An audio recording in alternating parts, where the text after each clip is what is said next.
پروتئین ایرانی در مقابل پروتئین خارجی کدومش ارزش خرید داره و کدومش واقعا بهتره؟ سلام، ارادت، محمد شادیم و توی این چنل یوتیوب قرار با هم دیگه هوشمندانه‌تر به سمت تناسب اندام حرکت کنیم و نکته‌ای که هستش دو تا پروتئین وی اینجا داریم که قراره با هم دیگه بررسیشون کنیم. دو تا از معروف ترین برند هم هستن که خیلی حالا بگیم که حاشیه هم یه مقداری داشتن، اما این ویدیو دور از هیچ گونه حالا حمایت این داستان ها و قضاوت هستش و فقط صرفا جنبه یک مقایسه داره که شما آگاه‌تر بشین و موقع خرید بدونین که دقیقاً کدوم میتونه برای شخص شما انتخاب بهتری باشه. توی 10 تا معیار مورد می‌خوایم این دو تا رو با هم دیگه بررسی کنیم ببینیم واقعاً کدومش برای ما میتونه که انتخاب بهتری باشه. اولین مورد ببین بحث ترکیب کنسانتره و حالا ایزوله بودن و به صورت کلی اون خلوصش به زبون عامیانه بخوایم بگیم. کنسانتره و یه کالا هستش که حالا اینجاشون دقیقاً نوشته شده که یک مقداری حالا توی معیارهای بعدی بحث کربوهیدرات و چربی هم بهش اشاره می‌کنیم که یک مقداری به عبارت خلوصش کمتره، ولی خب وی بی پی آی یک مقدار خلوص بیشتری داره و حالا این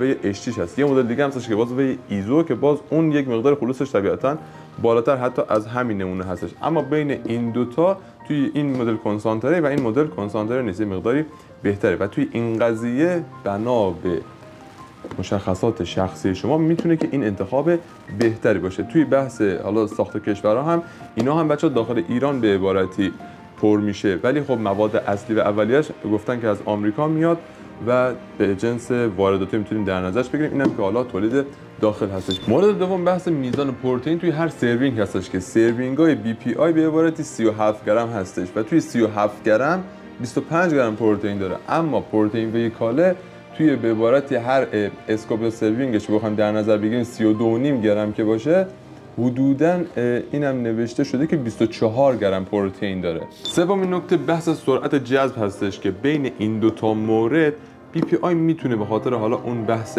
کنسانتره نبودنش یک مقدار سرعت جذب بهتری برای ما داشته باشه. چهارمین مورد بحث طعمش هستش که یک مقداری سلیقه‌ای بین افراد، اما خب حالا این بی پی آی فکر می‌کنم کوکی داره، بستنی داره، شکلاتی داره و کالا هم به همین صورت هستش و طعمای مختلفی رو سعی کردن بزنن که افراد مختلف نظرشون راجع به این قضیه جلب بشه.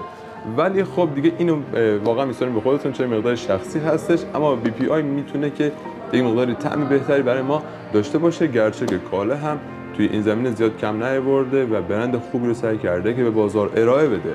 پنجمین مورد بحث مقدار کربوهیدرات و مقدار چربی هستش که توی هر به عبارت یک اسکوپ یا سروینگش بخوایم در نظر بگیریم. بیایم بریم توی بحث جدول انگار ارزش مکملیش، همون ساپلیمنت فکتش به عبارتی توی بحث بی پی آی که در نظر میگیریم. خب بالا داده سروینگ سایز یک اسکوپ تقریبا 37 گرم.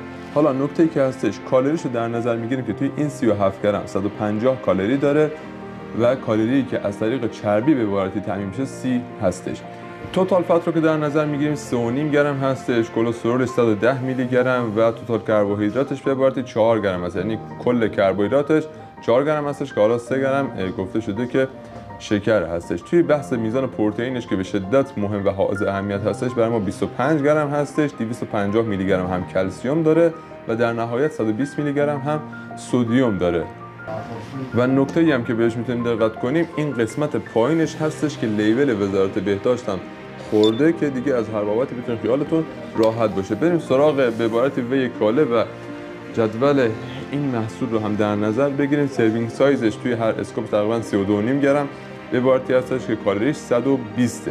توتال فتش 1.5 گرم هستش، کلسترولش 55 میلی گرم هستش، سدیمش 130 میلی گرم و توتال کربوهیدراتش 3 گرم هستش و که حالا از این 3 گرم 1 گرمش به عبارتی فیبر هستش و 2 گرم هم گفته شده که شکر هستش و 24 گرم هم پروتئین داره. به علاوه این قضیه حالا توی بحث ویتامین دی که طبیعتاً 0 نوشته شده و کلسیم هم 104 میلی گرم گفته شده، آیرون یا همون آهنش هم 0 و پتاسیمش هم 0. این محصول هم لیبل وزارت بهداشت داره که از هر بابتی میتونه خیالتون براش راحت باشه.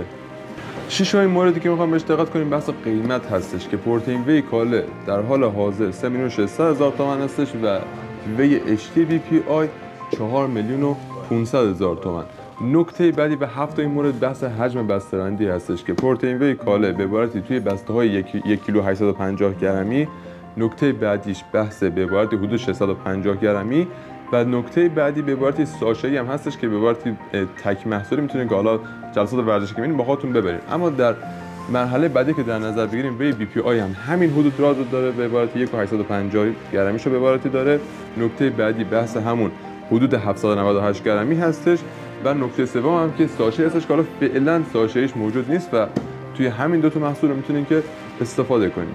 8 تا مورد بحث افزودنی و ترکیباتی هستش که به برخی مکمل ها اضافه میشه. یه بحث طعم دهنده ها هستش که معمولا توی هر دو تا مورد مشابه هستش و سایر موارد هم توی همون ساپلمنت فکتش در نظر گرفته میشه و آنچنان چیز جداگانه بهش وارد نمیشه. نکته بعدی یعنی نهمین مورد بحث گواهینامه ها هستش که وی بی پی آی که در نظر بگیریم در وهله اول لول وزارت بهداشت رو برای ما داره. بارکد شرکت رو هم شما به عبارتی اسکن کنید براتون یه سری موارد بیشتری هم میاره. اما وی کالا رو هم در نظر بگیریم بحث لیول وزارت بهداشت، لیول و بحث اصالتش و این داستان ها، گواهی‌های سازمان غذاداری و سایر گواهی‌هایی هم که داخل ایران به عبارتی معتبر هستش و برای بالاخره پخش یک مکمل نیازی که داشته باشه، تمام موارد رو سعی کرده که بگیره و از هر بابتی توی بحث سلامتی خیال شما رو راحت کنه. و دهمین مورد بحث دسترسی پذیری هستش. بچه‌ها اینا جفتش مکمل قاچاق نیستش. حالا وی کالا که اصلا داخلیه و وی بی پی آی هم که یک برند به عبارتی وارداتی هستش که حالا شرکت‌های مربوطه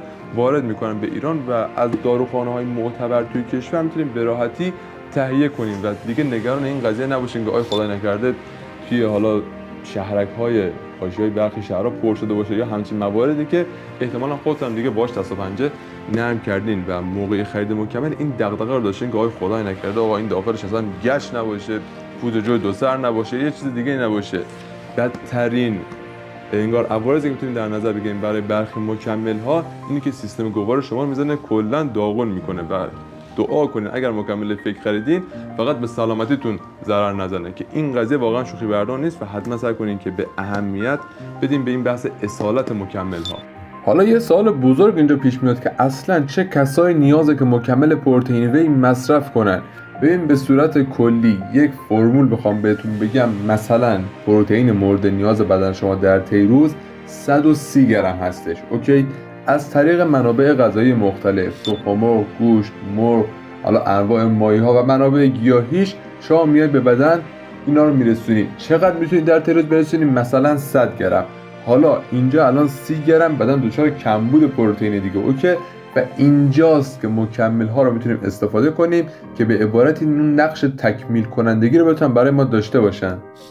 این اولین سری از مقایسه مکمل ها بودش. کلی مکمل دیگه بچه براتون آماده کردیم. فقط اگر که به همچین ویدیوهای علاقه دارین حتما توی کامنت نظرتون بنویسین که به شدت برامون با ارزشه. اگه تازه با چنل ما آشنا شدید که حتما سابسکرایب کن و زنگوله رو روشن کن که کلی نکته خفن رو کار تو راهه و یه سر هم به ویدیو قبلیمون بزنین که جواب کلی از سوالاتون رو پیدا می‌کنید. تمام، دوستتون دارم. چکریم.